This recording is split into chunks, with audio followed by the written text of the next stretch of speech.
I don't know if any of you have noticed, but the world seems to be full of NPCs. And I was talking about this recently with a colleague, and I realised actually photography is full of NPCs. So today I thought, what should we do? Should we investigate that? Yeah, let's take a look at it. Here we go.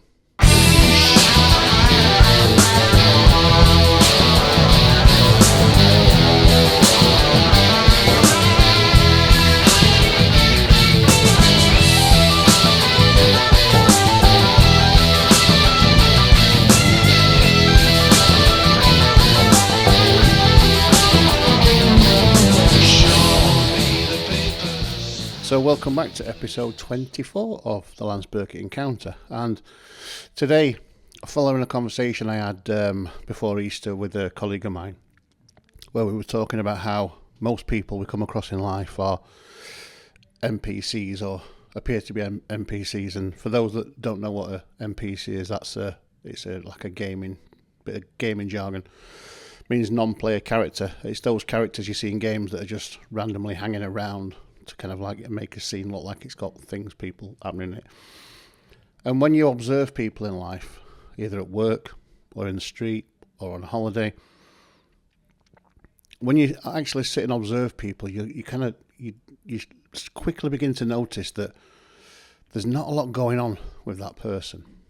They're very insular, very almost as if they are just there to make up the numbers.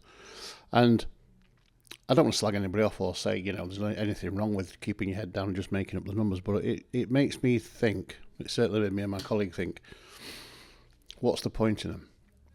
So we had a 20-minute conversation about that, about how there's so many NPCs in our lives and how they seem to add little quality to the world. They don't seem to contribute much, other than taxes, and taxes is another con altogether, isn't it? But it was just saying that, I think once you become aware, and maybe this comes down to how you're involved with life, what you think about life. For me, being a proponent of, or a believer of, the simulation theory, where I believe that we live in a simulation, and when you come at it from that angle, if you look at it in terms of gaming's a simulation we've made, it's not real.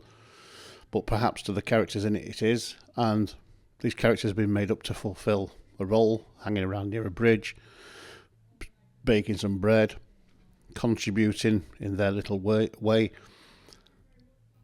But they don't really contribute to the wider game. It's you as the player, or you and your friend, the characters are the players that contribute to the game. And I think when you look at it from a holographic or simulated reality perspective, it's really easy to see, I think, what's going on. And the world is full of NPCs in every walk of life, from the higher echelons of power down to football and sport, down to music, down to, the guy that builds your house or your estate for you, down to people who sell you your phone in a phone store. So we had this big conversation, quite a funny conversation. Not trying to disrespect anybody, but just, funnily enough, we're both quite, I don't know if awake's the right word. It's a bit of awake sounds a bit arrogant, doesn't it? But I've always felt like I was kind of looking at life almost like an outsider looking in, observing situations and things and people. From being no age, that's how I've always felt, like almost like I'm in the wrong room. And my colleague I was speaking to, he's very similar to that. He's very, very wrong guy in the room.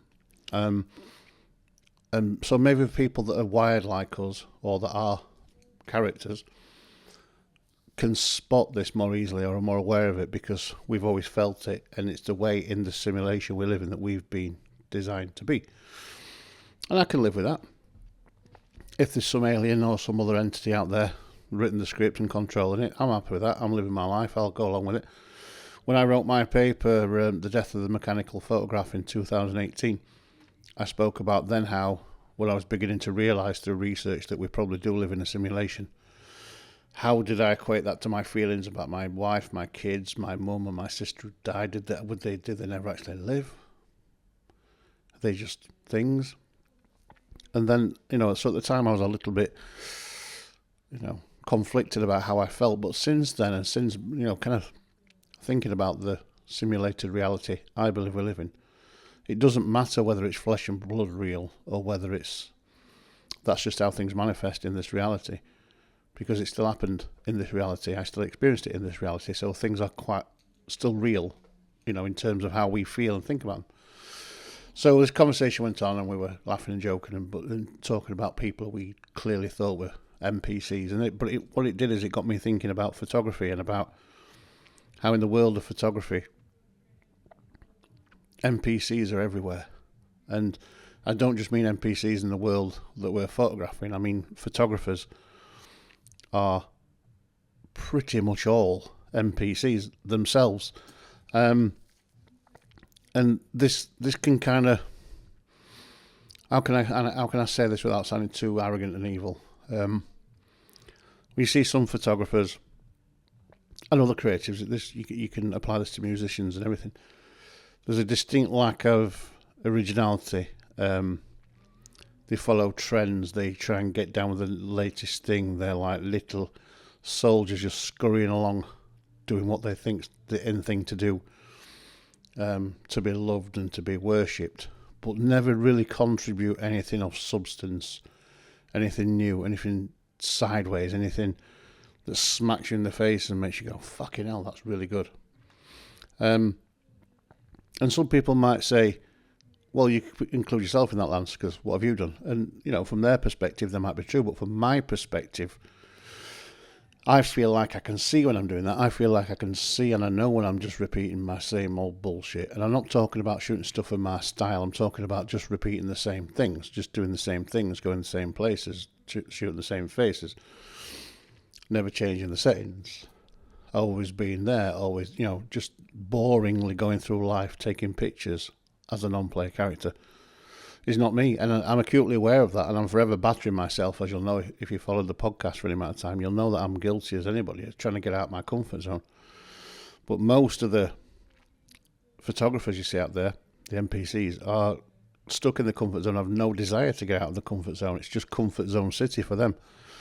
And there's just like a continuing cycle of what they do. And you can even, I follow some on Instagram, I follow quite a few on Instagram actually, NPC photographers, NPC models, NPC creatives, and it's almost like before you've registered the picture they've posted, you see the name, you know it's going to be. There's almost like that's going to be, and it is. And some of that is because they might have just got into a niche, fair enough, but most of it, I think, is because they are just characters in a game that have no function other than to repeatedly do what they think is good, or they're good at, or what somebody said they're good at, or what the universe has deemed them to do as part of their non-player characterness, if that makes sense. So, some of it makes me chuckle a little bit, because I think if we are scripted, if we are living in a predetermined reality where all our decisions are made for us, then clearly that means you're not responsible for anything you do. And I've always kind of wrestled with that. I don't quite want to live in a world where I can sit here and go left, right, left, right, left, right. Oh, right, I'm going left. No, I'm not going right. None of that was my decision. It was somebody else's. I've always struggled with that. There might be some truth in that. There might not be. But I think just because you're an NPC, does that mean you can't break out of that programming? One of my favourite TV shows of all time, Red Dwarf, with Rob Llewellyn, Craig Charles, Chris Barry, Danny John Jules, Norm Lovett, Assy Airage, all them. Doug, who writes it, it's just genius. But one of the things in that is he talks about reality and Crichton the Mechano trying to break out of his programming, the whole thing. I think, why not? But I guess first thing you got to do is have somebody point out to you that you're possibly an NPC, or realise it yourself. And I don't know whether you can realise that yourself if you are a true NPC. So I started looking. I had this discussion before Easter with a colleague, and then I've been away to Greece. I had a lovely week in Greece with Kirsty. I mean, how I spent 51 years not being bothered about travelling the world and seeing places, the last 20 as a photographer kind of astounds me, because once Kirsty had said to me, look, get your shit together, either get over this fear of flying or I'll fuck off on my own and leave you. Made me go, I best get out of this fear of flying then. I just love it, and I can't wait for the next one. And this year alone, already we've done Malta and Greece was just something else. I'll get into that as we talk through pictures and stuff, but as I was there, as we were on the holiday, I was kind of looking more for the NPCs of this world and coming across NPCs. And it's really funny, I came across a couple of photographers while I was out there who were kind of quite clearly NPCs, but I'll talk about that because I'm going to show you through we'll talk through some pictures. But you know, let's wind it in a little bit. Let's just say, for argument's sake, that these NPC photographers aren't NPCs. They're just rubbish, boring, not experienced. There's a lot of dangers within photography in terms of becoming something more than an NPC. But they all seem to copy the trends and see what's happening in the cycles. They all read the magazines, you know, buy this camera, buy that camera, don't buy this, don't buy that. Edit this way, don't edit that way. There's a lot of that goes on. And I guess the biggest danger in all that is copying trends and copying fads. So you don't never get your own purpose. I spoke about it a few podcasts back. You know, what is a photographer? Who are you shooting pictures for? Who are you making pictures for? If you're making them to please yourself, you please nobody. And I think part of the NPC is that it's all about churning out pictures so other people love them. And they don't really know why they're doing them. And a lot of the time, with AI and presets, they don't even know how they're doing them. But they're kind of like chugging along, churning the same stuff out without purpose. And I think a photographer without purpose, I think that is the definition of a non-player character. Anybody can take pictures, but why? And I think then that shows because those kind of people never develop a true identity. Like I said a minute ago, you can tell people's work, you know what it's going to look like as soon as they post it, you know what it is. But that doesn't mean they've got an identity. It doesn't mean they're doing something new and fresh or exciting or even good. You just know what it's going to be. And I think the difference between the non-player characters and the characters are the characters acutely aware of that. Like I said before, I've been aware of that my whole life. I've felt that way, even at school, even before school. I can remember sitting in a room with friends, family, cousins, and thinking, surely I'm not the only fucking one in this room that feels like this. That's, even at 5 years old, thinking, what? Why? Thinking, I always felt like I was kind of equated to like an out-of-body experience. I always felt like, even though I was sitting here in my head, I was having an out-of-body experience watching the whole life play out. And I still feel like that today a lot of the time. Most of the time, actually. So, walking around Greece, getting back to Greece. In fact, even just leaving the house, getting in the car, driving to Manchester, getting through the airport, which, funnily enough, considering I hated planes and I didn't want to do planes for 30 years, I actually love it now. It's all exciting to me. You know, going through security, doing all that stuff, and just observing people. And one thing that stood out to me, we used a company called Jet2. I'm sure you've heard of Jet2. And we got to the first bag check-in to check the bags in. And the first thing I noticed was there must have been 25 customer assistant helper check-in people. All stood around in the red uniforms. And all I could think was, I'm in a fucking game here. And me and my wife have just walked in as two characters. And all these fucking non-player characters are standing around. And almost as if they were just going. And out of, 25 of them, only one came to speak to us and help us. And I just thought, we're in a fucking simulation here. This is a fucking simulation. There's no two ways about it. The other people were just standing around like robots. And it was almost as if this one person had been designated to come and look after us as characters. And she then proceeded to tell us how she was middle-aged, free and single, and where we were going. And she gave us the whole story, life story. And it was like, hang on a minute. There are 20 other people here could have come and said, let us help you check your bag, and this is what you do. But it was her, and she had a story that aligned to what we were doing, where we were going. And I don't believe in coincidence. Coincidences don't exist. Things happen for a reason. Now again, whether that's the universe aligning it or whatever it is, but just this one woman out of all these people in red outfits came to us. She was the least robotic of the lot, had some animation about her, and I thought, you're not an NPC, you're an actual character. You're kind of part of the software that is designed to help us through the game. And it was quite surreal. I had to take some stuff out of my bag at that time, because me being me, I fucked up and put some in the bag I shouldn't have had in. Batteries, funnily enough, lithium batteries.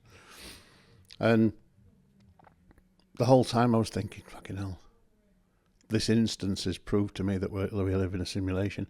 So I kind of kept that thought with me the whole holiday, and then we proceeded, we went through check-in, did all that stuff like you do, went and got to the gate, got on the plane. Smoothest takeoff. I've flown 12 times now in the last 18 months. I've been not flown for 30 years. I've done 12 times in the last 18 months. And I don't know whether the plane was new or just well serviced, but it was so quiet and smooth. And I've always loved that runway bit anyway, because I'm a speed freak, because I ride a bike, and going down the runway at 180 miles an hour is just bliss to me. Not over keen once it starts flying, but the runway bit's great. So I kind of kept that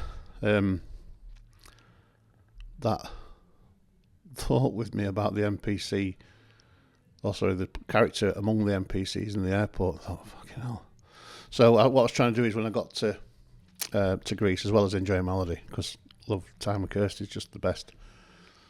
But as a photographer and go around doing photography things, just trying to feel like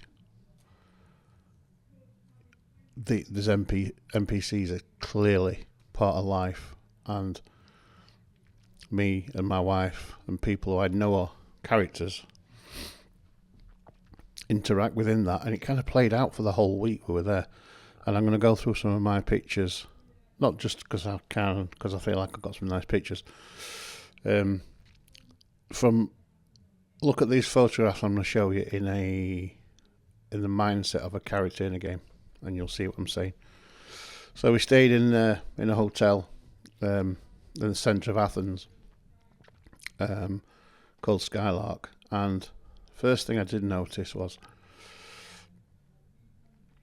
well, other than the city's kind of compartmentalised into some quite, I don't know, you call it Bronxy style bits, some ghetto-y kind of bits, and graffiti everywhere. You'll see on the pictures there's fucking graffiti absolutely everywhere.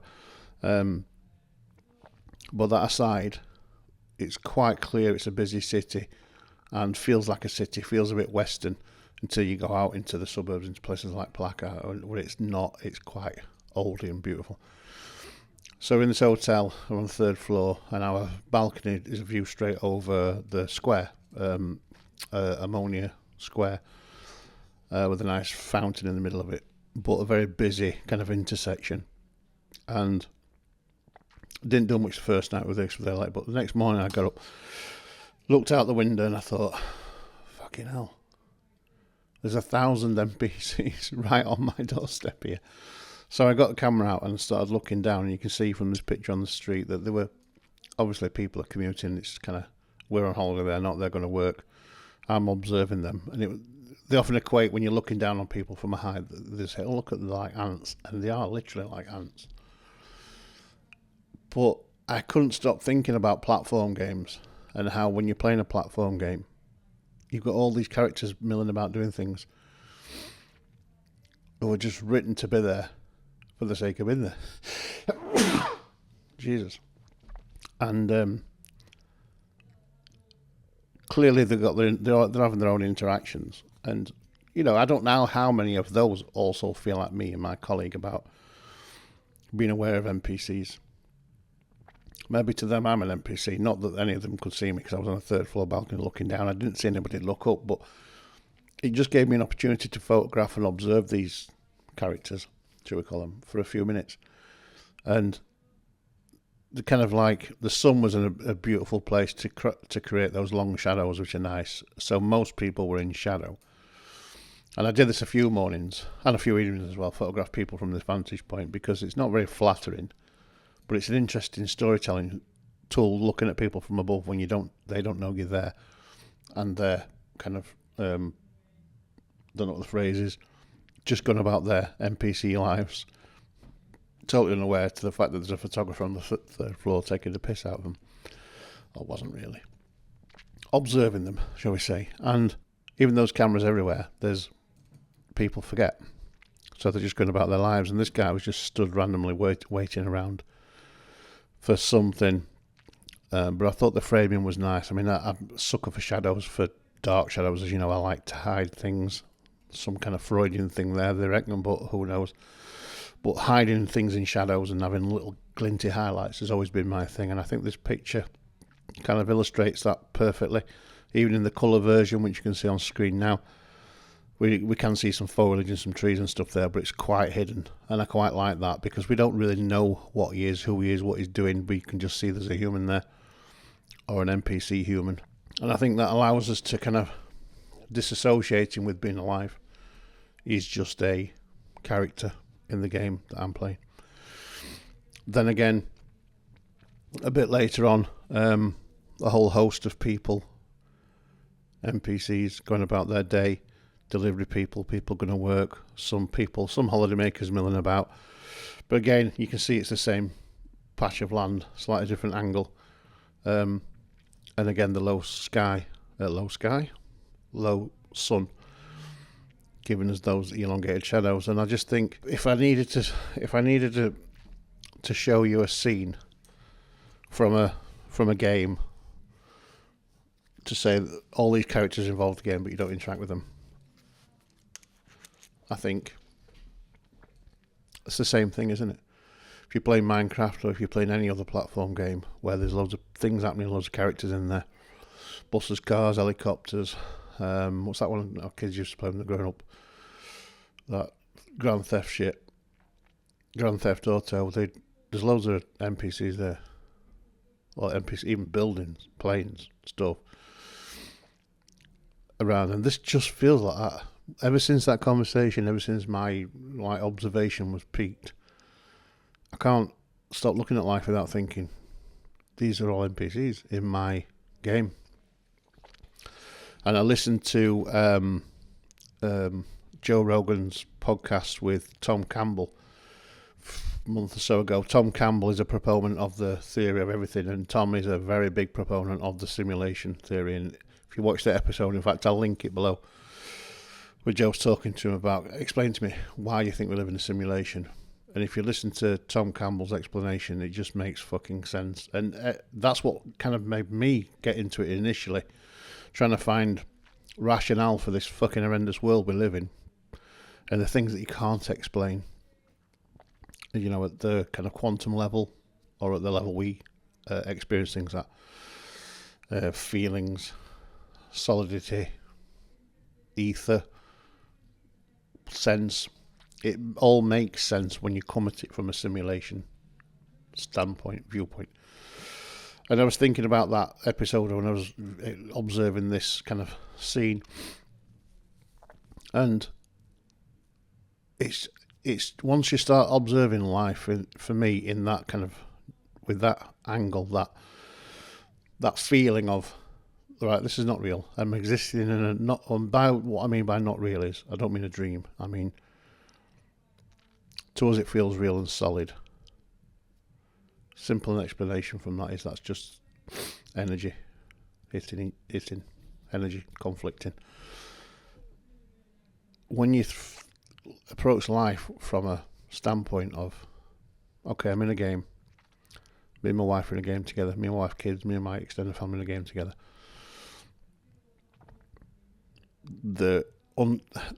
how things happen in life becomes a lot easier to understand and accept, and watching the world go by becomes a different thing. And as a photographer existing in a unreal reality, watching other photographers be NPCs in this unreal reality has been a real eye-opener for me. and it's made me kind of look for it more, and I'm finding it more. So the first day in Greece was kind of exciting for me because, well, we got there on the Thursday night we just went into the hotel bar and got pissed, had some food, experienced the local hospitality a bit, went to a sandwich shop to buy a sandwich, nothing vegetarian, so I didn't eat anything. Yes, I'm vegetarian, I know, you should be stick thin, but I'm not, because hey, I like cheese and pizza and chips. So the next morning, the Friday, I was massively excited because we'd decided that day we were going to go and see the Acropolis and the Parthenon, and for me that was like one of the things I never thought I'd ever do or see in this world would be go to Athens, Greece and see the Parthenon, because I have my own beliefs about history as well, and basically all of history is crooked. There's been at least 1,000 years added in that didn't exist. I think that Greek Roman kind of thing was a lot closer to us in time than what we're told. So anyway, all that was in my head. I'm going to actually go and get to see the Parthenon. Fucking hell, so excited. But as a photographer who's becoming a street photographer somehow, cruising the streets, getting to from where we were staying to the Parthenon is about 40 minutes walk. An hour, because I have to stop and take pictures of everything, and just coming across people like this couple here sitting having a butty in their NPC world, and I'm looking at people trying to work out whether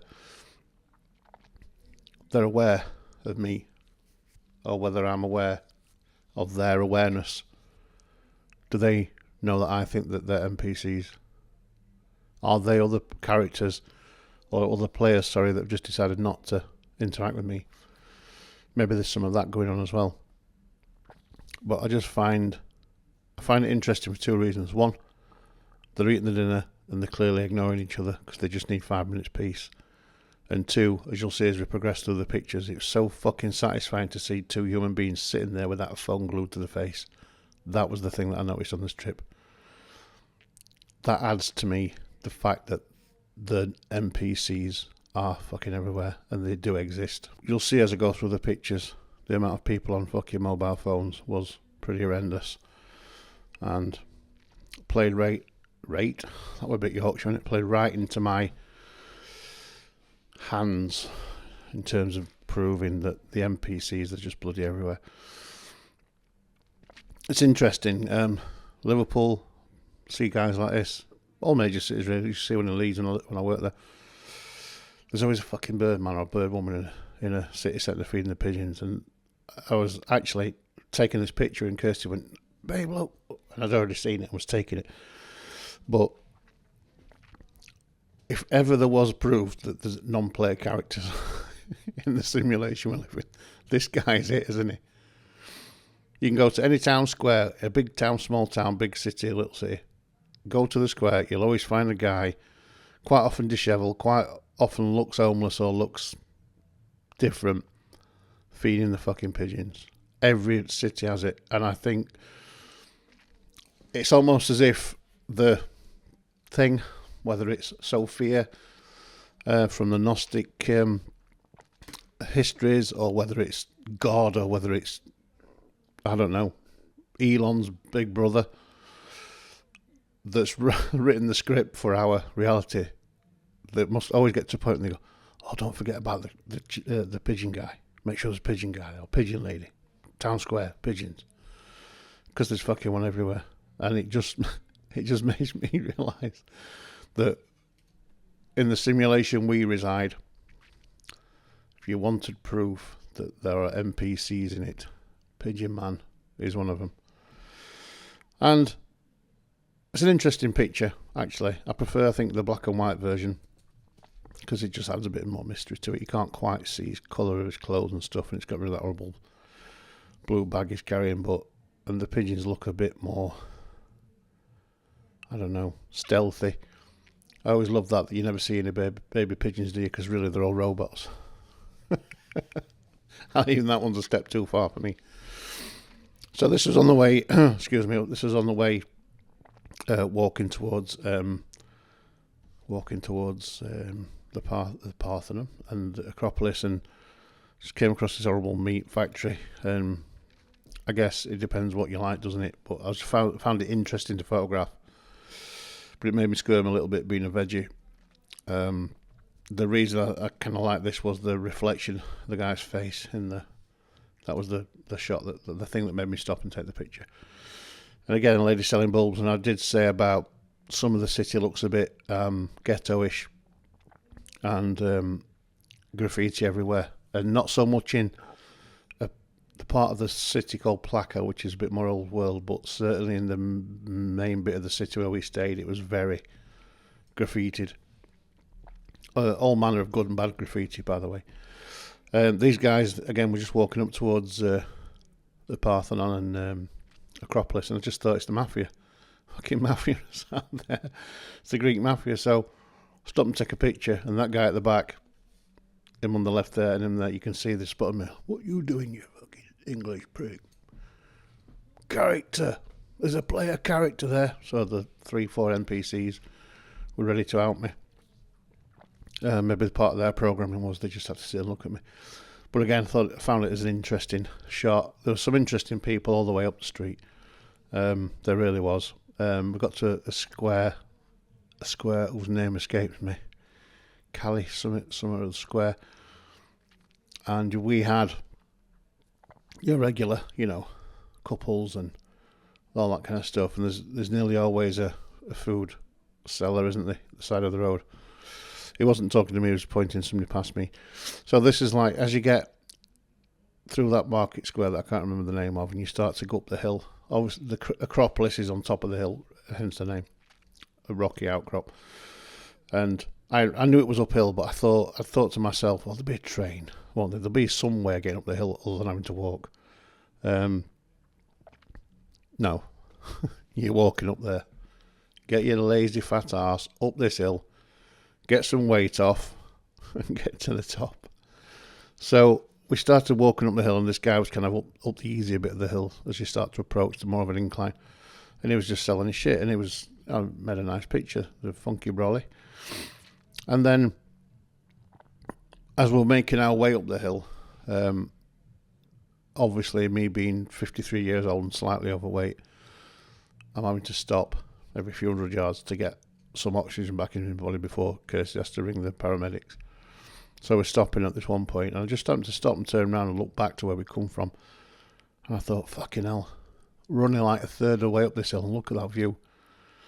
And this view was like, I don't know, I mean, this is just one side of the view. Obviously, this is looking, when I say looking east. But it was, we went down and saw this temple a few days later at ground level and walked around it, and the whole ground there is full of ancient history. Some bullshit.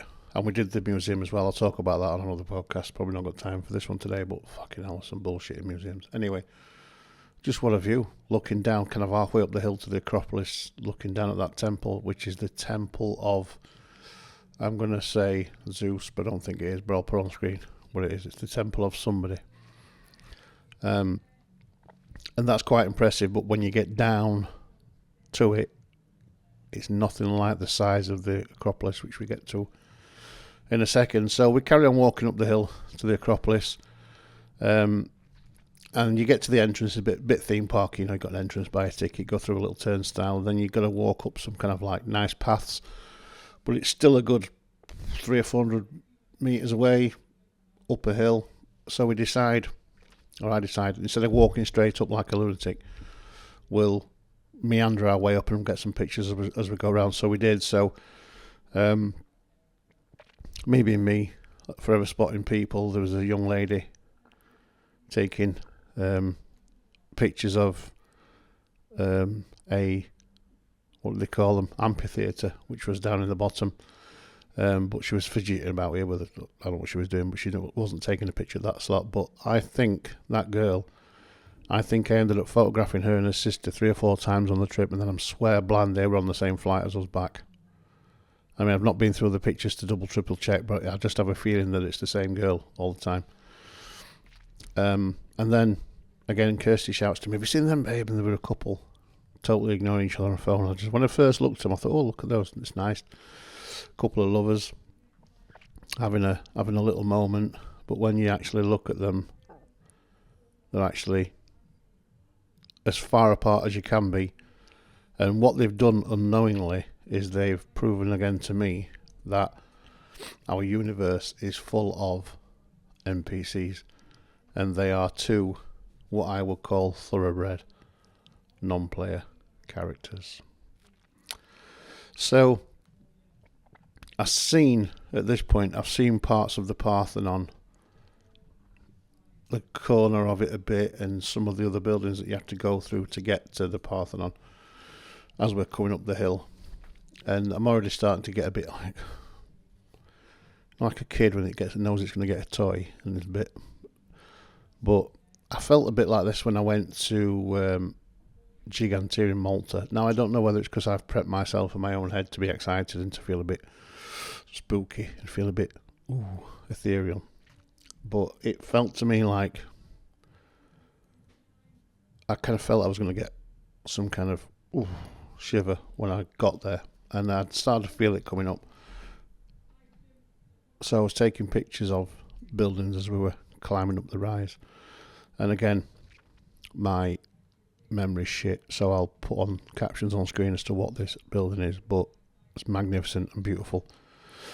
And I started to look at this and thinking, when I first saw these buildings on the outer part of the Acropolis, I was thinking, no way these fuckers chipped these out of stone with brass tools and stone tools and rudimentary steel and other shit. Something else was going on here. And as we started to climb up the stairs, seeing people who were clearly NPCs. I mean, look in the background there. It's NPC City, isn't it? And climbing up, the quite steep stairs to the grand entrance, the building again, which escapes me, but I'll put it on screen. Until eventually you come out onto the plateau at the top and you see that.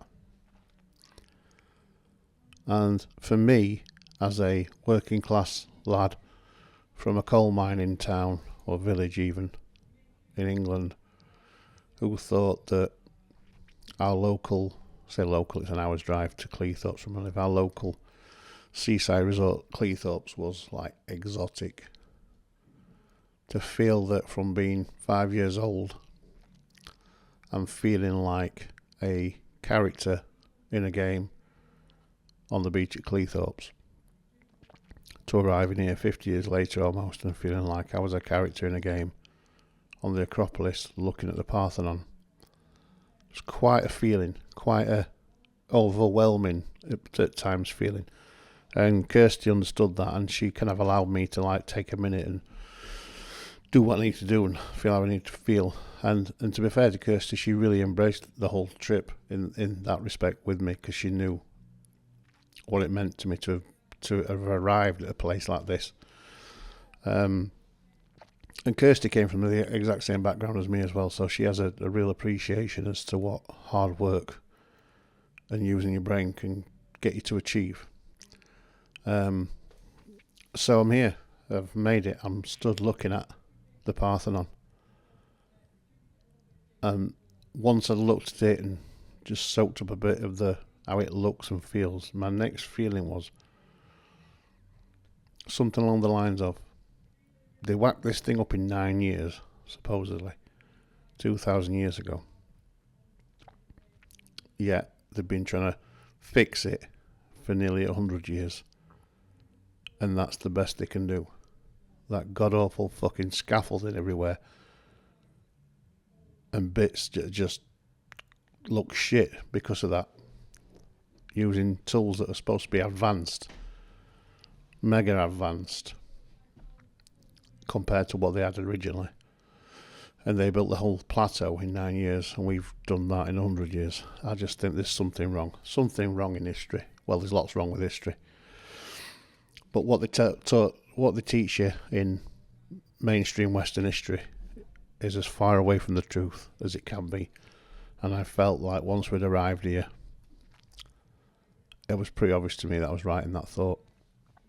And again, just walking around looking at this magnificent thing, the craftspersonship. I'm not going to say craftsmen because I'm not convinced men built it. But whips and chains, hammers and chisels, marble, perfection, 2,000 years ago with no brains. If you listen to the narrative, everybody was an NPC back then. There was NPC city. They, to me, clearly had access to things that we can't imagine, which enabled them to build this stuff as beautifully, as magnificently, on the top of a hill that's massive, with marble quarried from God knows where. You know, and it was only kind of like really destroyed 500 years ago, the narrative says. And we've been chipping away at it, trying to replace bits and do bits and fix bits. You can see the bits that have been fixed. The craftsmanship on those doesn't look like anything as good as what the original does. The bits that, even the busted, bomb damaged and knackered bits that are left look fucking a million times better than the bits we've fixed in the last 100 years. And we've done nothing in 100 years and it took them 9. And I just think, it's all wrong. It's all bullshit. And then I go and sit down. Kirsty goes to look out the lookout view, and I go and sit down on a rock and just take it in for a minute. And then I'm just instantly put back in the game, and I'm looking at my mission to come and photograph this building over 50 years is ruined because the whole fucking landscape is full of NPCs. And that's all I could think from this point on. It's just fucking NPCs. All I can see are NPCs everywhere. And it kind of didn't ruin the experience for me, but it ruined the photographic experience of me, because I thought, I read before, I did a bit of research before I went, just to check what local laws are for, photographing monuments and people and street photography, and I'll just make sure I wasn't going to get arrested. And it turns out if you want to photograph anything commercially on the Acropolis, you've got to get permission and permits and all that. So I get also why you want to know that, because you want to come up when there's no fucker else there. Because unless you're going to filter your shot to get to death and have, 3-minute exposure so you can't see anybody milling about, you're pretty much stuck with postcards. You know what I mean? So I did my usual thing of, getting close up, doing the close stuff, looking up, which I always like to do, although I couldn't get that close because of the goddamn fences or ropes that are around to stop you getting close. But I did what I could. And I mean, it's ruined by the scaffolding and the NPCs, and the scaffolding put up by the NPCs, and it's just like it's an NPC world, isn't it? It's just an NPC world. All of them milling about doing the same thing. Selfie, family shot, look where we are, back down the hill. And we were up there for an hour and a half maybe, and I observed that the whole time we were there. That kid there, maybe he's a character.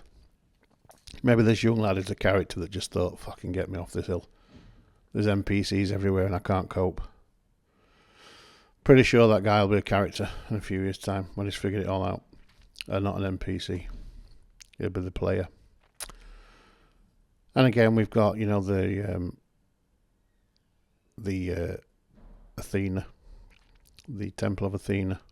Trying to find some interesting angles to photograph it at, because you can't get near it because of rope. Frustrating. But, not too bad. And I did manage to get a few nice people shots while I was up there. There were people kind of like doing things, doing the NPC stuff and hanging about and, trying to get pictures of people that didn't make them look like they were just NPCs. There were a few interesting characters up there, but not really. And trying to do the best as I could photographically, because who wants to travel 2,000 miles to just take postcards? Not me. And although you got limitations with where you can stand, where you can do people kicking about, time of day, light, sun, all that stuff.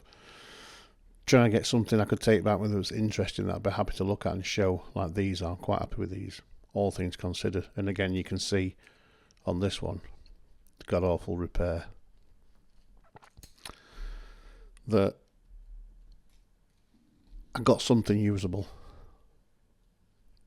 But then I stumbled across this guy, and I started thinking about photographers that are non-player characters, and this guy struck me as being one. And before I actually got to him, let me look on my raw files. Before we actually got to him, I'd seen another one, and I'd seen two others. This first guy here, clearly a NPC photographer. This guy, you could see he was trying, but he was doing the same thing that most people do, and he was taking postcards.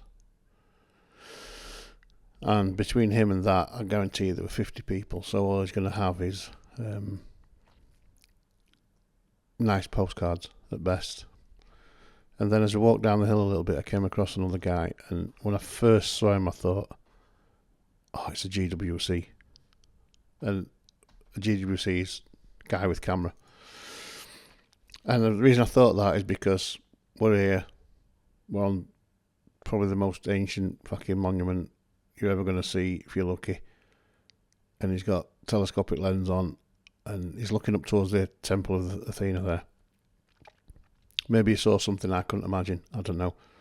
But the bag at his feet really told me what he was.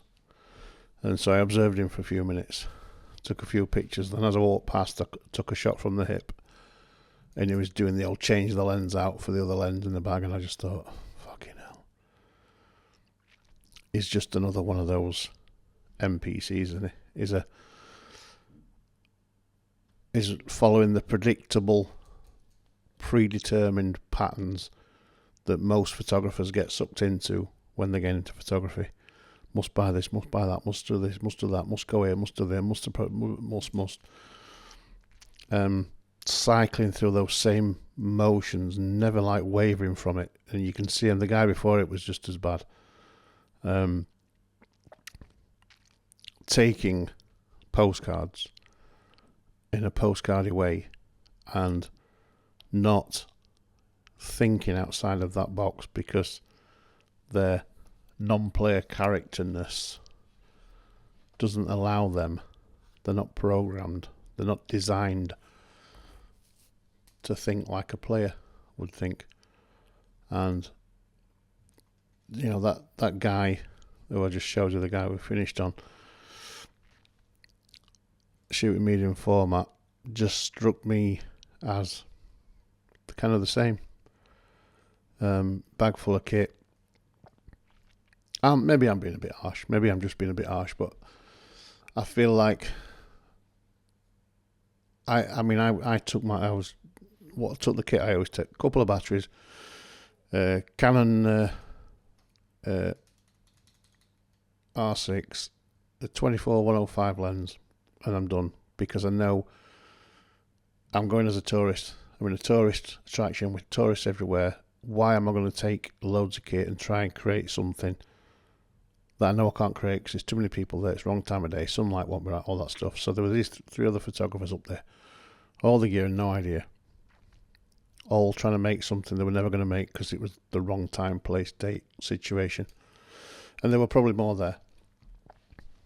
But I think, stepping back, thinking about looking at them, they're definitely NPCs. They were definitely non-player character photographers. And I expected to see them, and I did see them. And it just, again, brought home to me the reality of the fact that the world is full of NPCs. Yeah, the world is full of NPCs, and photographers are kind of like that's what photographers are in the main. They're non-playing characters, and there's like an illusion that I think if they have. I mean, I didn't interact with them, try and interact with them, so maybe they had more about them than I'm suggesting, but I think you can just watch them. Quite often you'll see them, and you can normally spot them because they have their camera around the neck. Not on the shoulder or in a sling, they have it around the neck, resting on their spare tyre belly. That's how you can normally spot them. And I guess, you could say, if I'm right and we do live in a simulated reality and this kind of existence is bestowed on us by things outside of our control, then you can't blame them for being that. But I just think, I wish more people in life would have more thought about leaving a mark on the world they've lived in or they've existed in. And it doesn't have to be a massive mark. You don't have to be like reinventing the wheel or time travel. I just think going through life, ticking boxes, keeping your head down, playing it safe is too easy, and ultimately a waste, probably, because we should all have more to contribute than just going through motions. And photographers in the main, even the ones who are celebrated, even the ones who are popular, well-known, celebrated, pretty much toe the line, do as they're told, produce what they should, and don't step outside of that. And again, for me, that's possibly part of the programming. They're non-player characters to keep the world appearing to be something it's not. And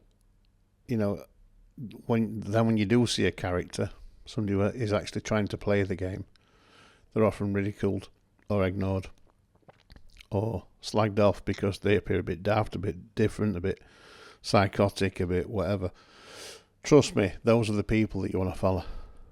Somebody's shouting and bawling and making noise and being a bit awkward, they're always the people to follow and get interested in, because everybody else is just playing the game as an NPC, following the script, standard program responses to stuff, no independent thought or very little independent thought going on because they're not programmed that way. They're not aware.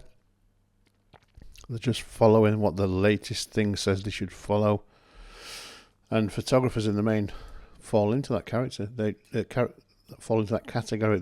They seem unable to create something different, wow, original. And again, if I go back to the first stuff from this set that I took in Greece, let me find a few from later on in the week, when I was looking out the window again.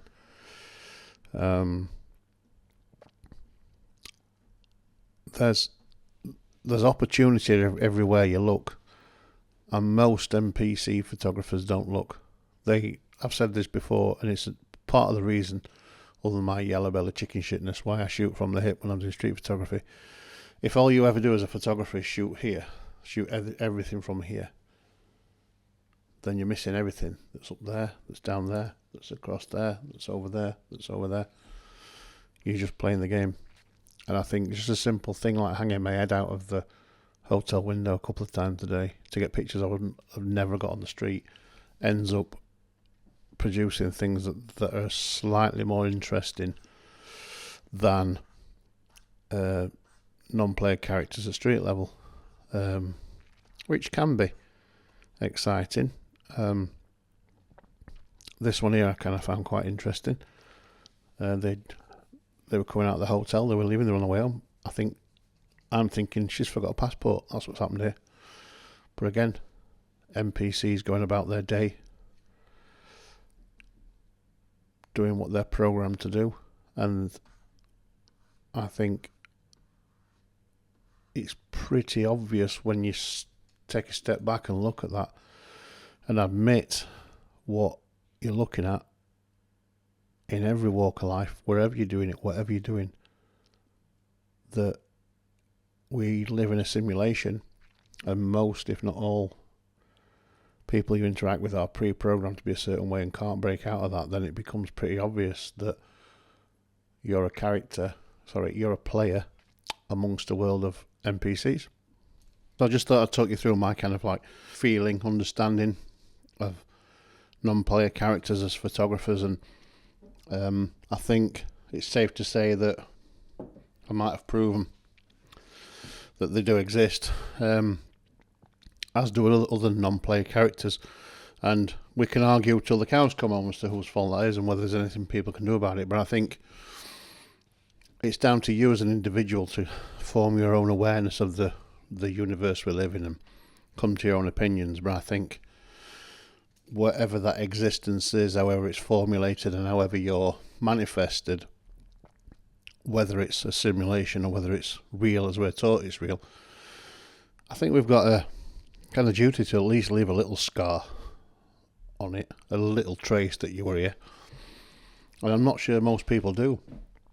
And like I said before, you don't need to be a rocket scientist or a brain surgeon or leave some massive mark on it, but I think just living your life as an NPC, particularly as a creative, is a bit of a waste of energy. And at the end of the day, whatever you believe to be our origins and our purpose, it's all energy. It all comes from energy. But photographers, generally speaking, instead of living from a player, from a self-observation standpoint, they live their lives through others and become more like a spectator or an observer mindset. And when you look at, most people, particularly photographers, don't push themselves, don't really ingrain themselves in getting better, but celebrate the people they've photographed or the thing they've photographed. Wedding photographers, they do all this hard work, they do all this stuff for the wedding, and then people post the pictures online, they don't even get credited, and they just accept it and move on, because really they're non-player characters. NPCs, they're just part of the mill or the treadmill, they're part of what it is.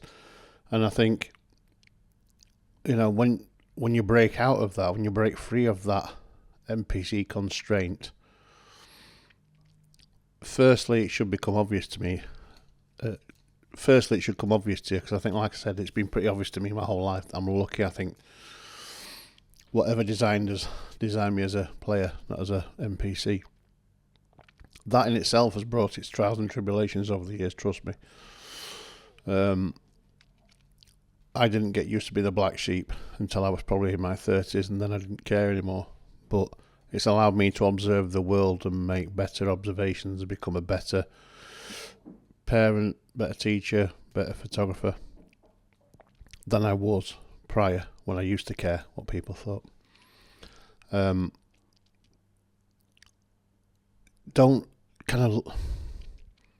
My advice to all photographers is make work for yourself, do things for yourself, be yourself, look at the world from yourself. Don't do everything everybody else orders you to do, tells you to do, wants you to do. Even if you're being paid to do it, because then you're just an NPC. If you're just doing what somebody's telling you to do, you're an NPC. Embroil your own personality, your own style, your own thoughts, your own feelings, your own experiences onto everything you do.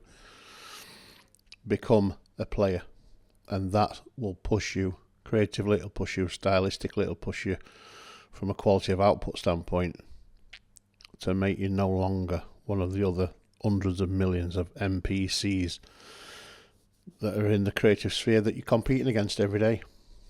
I'm going to try to do it. I will try even harder to do it now. I've kind of had this realization, or a re-realization, following the conversation with my colleague, and then going to Greece and having all those new experiences that made me realise, fucking hell, the world's full of them. NPCs are everywhere, particularly photographers. I'm determined that I'm not just going to fall into the NPC category.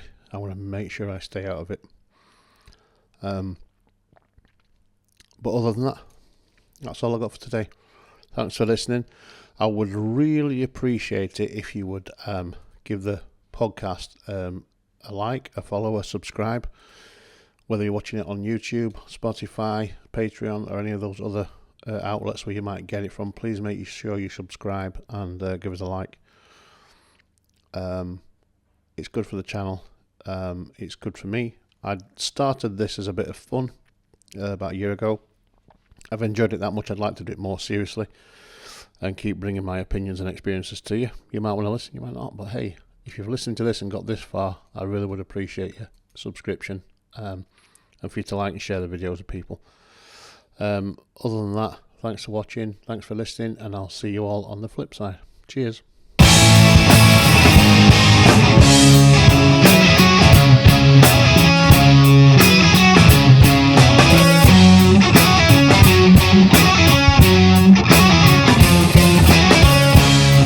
About a way to get you out of my mind. Think about a way to get you out of my mind.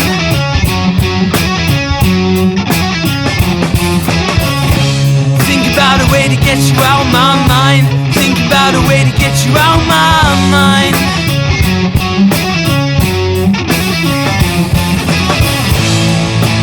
You won't believe, yeah, I can't get you out of my life.